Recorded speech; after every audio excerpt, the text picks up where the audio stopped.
Mr. Ambassador, thank you for joining us. Thank you very much for coming. I'm glad to talk with you. So what can you tell us firstly about the situation on the ground in Iran right now? Yes, as you may be aware, on early Friday, June 30th, we just experienced an unprovoked, just attack by the Israeli regime against Iran without any notion that they are going to attack us. And they attacked some residential areas, killing and assassination of some civilian people, our scientists, and some also commanders of the armed forces that they were not at the battleground but was sleeping at home. And also maybe the important part of it was attacking against peaceful nuclear program of Iran in Natanz and Isfahan.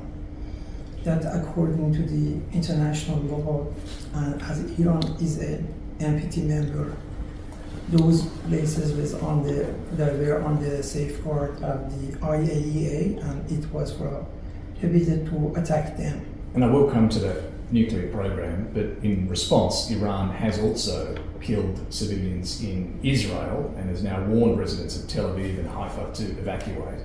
Why is Iran targeting residential areas?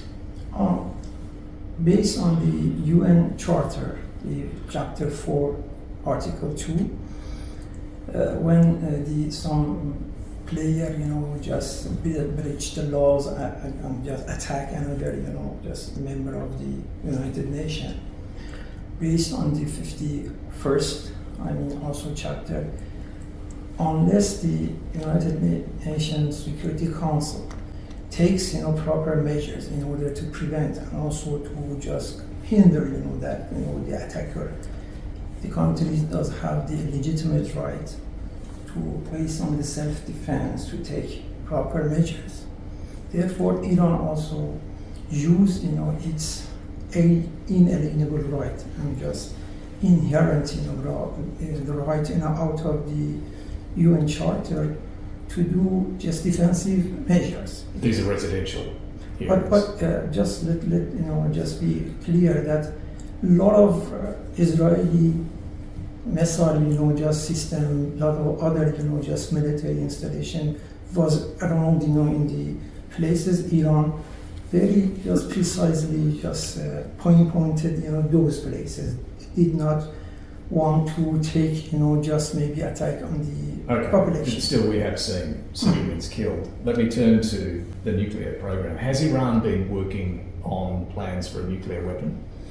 Iran, as the NPT member and also the very active, just country in cooperation with IAEA, has also applied all safeguard measures. Iran is almost unique in having different inspection that it is out of its commitment, but additional protocol, it also just implemented it before just approval by the parliament, and a lot of inspection and very good cooperation. Cameras of the IAEA were just installed all over Iran programs. All the places that just attacked by the Israeli regime was under these safeguards. Then the peaceful of this, being peaceful, of this program was just signified quite a while with the IAEA Director General and other also just organizations. But the Director General of the IAEA did express some concern that they don't know exactly what's going on. The IAEA Board of Governors found just last week there were many failures in Iran's upholding of its obligations and raised concerns about the inability to provide assurances that Iran's nuclear program is exclusively peaceful. Why wasn't Iran meeting its obligations?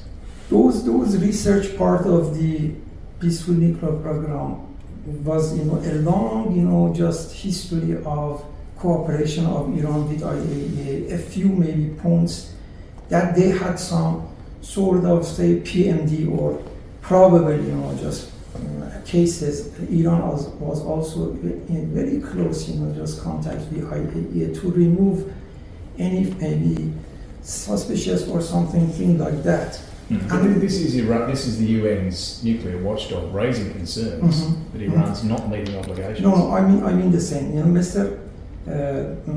Rafael Grossi came to Iran and had a very good, talk with Iranian officials with that regard. There were a few maybe places that they were just talking on them how to remove any suspicion on that based on the research. And he came back to Vienna and had a sort of declaration that was not inconsistent with what cooperation Iran was doing. Well, the process of cooperation of Iran and IAEA is a very long time and continuous. The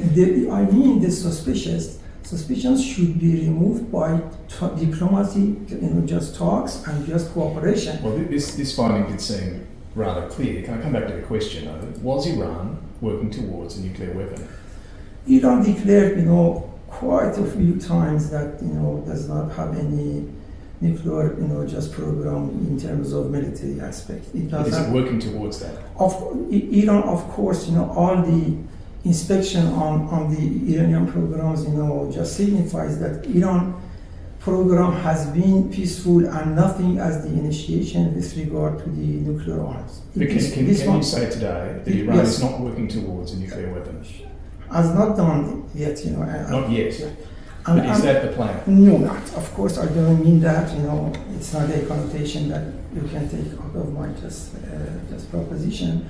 I just may reiterate that Tulsi Gabbard, the Director of National Intelligence of the United States, just in May, again reiterated that there is no evidence that Iran is working on any military aspects of the nuclear program. Well, the US President has a different view. He says Exactly. you were very close to developing when we are talking about US, I will address to that. It is something like a contradiction of Mr. Trump with himself in that regard. Sure, but there are others in the administration. Yes. Let us go in after that. Okay. But are you saying there is no ambition at all to develop a nuclear weapon? Of course not. It has been prohibited by our supreme leader, and Iran not, just. Okay. Look, Israel also points to Iran's repeated threats to wipe it off the map, and you have personally referred to wiping out the Zionist plague from the Holy Lands of Palestine. Comments for which you were rebuked by the Australian government. The Prime Minister called your remarks abhorrent, hateful, and anti-Semitic. Your intentions towards Israel do seem clear. Isn't Israel right to be alarmed? Of course not. It was used at the one that you mentioned that was the lobbies here in order to just make a value out of it. It was Iran's principally declared position that Palestinian people should have the right of self-governance, and a referendum just participated by all Palestinians and also other, just people that they are residing in Palestinian land. This is about Israel's rights. No, I mean the same. Like Christians, Jews, Muslims go for a referendum to put their votes and what form of government should be there. Okay, but Israel's Therefore, whatever state comes out of that referendum, that would be a legitimate government. But does Israel have a right to exist? This is something that has to come out of that referendum. Of course, you know that. But your position right now, does Israel have a right to exist? We have said that the Palestinian people does have their own right to just have their state, and Israel. But does Israel? Let me just finish. Israel up to now has not even just accepted two-state solution, although Iran just re-emphasized that the Palestine should be a state out of the referendum. I understand that point, but I'm just wondering if you also think Israel has a right to exist. That should be just approved by the people of that land, not we can just because the Palestinian. But right now, without the referendum you're calling. The occupied Palestine, that the people that exodus out of the Palestine. But can you understand then Israel being concerned if you can't even say it has a right to exist right now? And there are concerns about your nuclear program. Can you understand Israel being concerned? No, the nuclear program of Iran is for the peaceful measure. There are a lot of developmental sort of usage of just nuclear just activities, peaceful one, for the medical, for other just the energy, the other things. So Iran does have its own right as an NPT member to get use of it, and we should not accept and we should not allow a non-NPT member that does have the nuclear weapon itself, does have its nuclear weapon itself, to threaten us and also just have unprovoked aggression against us. Look, Foreign Minister Penny Wong says the fastest way out of this suffering now is for Iran to come to the table and to stop any nuclear weapons program. Is Iran willing to resume talks on its nuclear program? Time and again, Iran reiterated that it is fully just prepared to come to the diplomatic scene and the negotiation to remove any maybe suspicions about the not having a nuclear weapon. But it also emphasized to have the right to use peaceful just an aspect of its also nuclear program, because as being an NPT member. So is it willing to talk again? But we have to just have the punishment of the aggressor. If you just let it go unpunished, then the prime minister of this regime publicly and arrogantly declared that I ordered such an attack against Iran, and we just let them to go free. It would just has very bad consequences. But if President Trump is urging Iran to come back to the table, is there a willingness to do so? About that, Iran principally has been in touch with United States before. Let me just remind you of something. The Sunday after that, Friday, June 13th, there was a pre-scheduled talks between Iran and US in Muscat, Oman. And they were serious talks? It was very serious. They were just exchanging many concept papers with regard to their positions. Was a deal likely?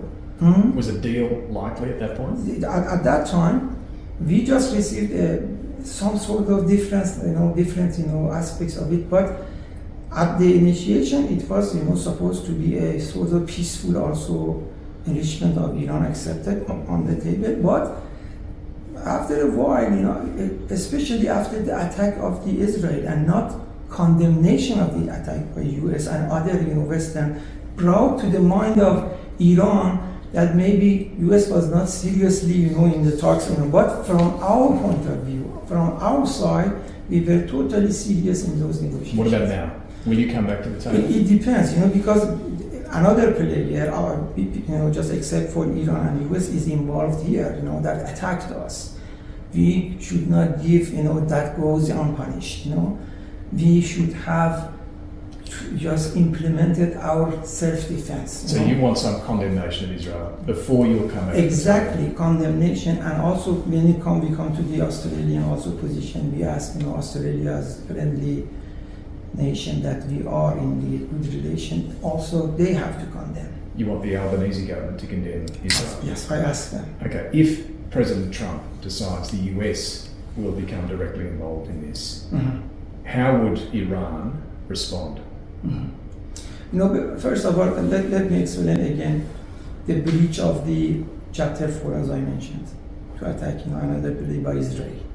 The second, Israel has just other record of attacking another programs, and in 1981, based on the United Nations Security Council Resolution 481, Article 2, they just asked Israel not to repeat, to attack those, just peace programs of the nuclear program that brings in hazard and peril, the people and nations for the radiation, But Israel did again. So, the United States, if comes to this unprovoked imposed war by Israel against us, it does a very maybe unwanted ramification and impact. What would that look like? Would Iran strike US bases in the region? I will just give you some points. if US choose this one, first of all, contradicts with the Mr. Trump character itself, because he was supposed to be a man of peace. Now he's come to man of war.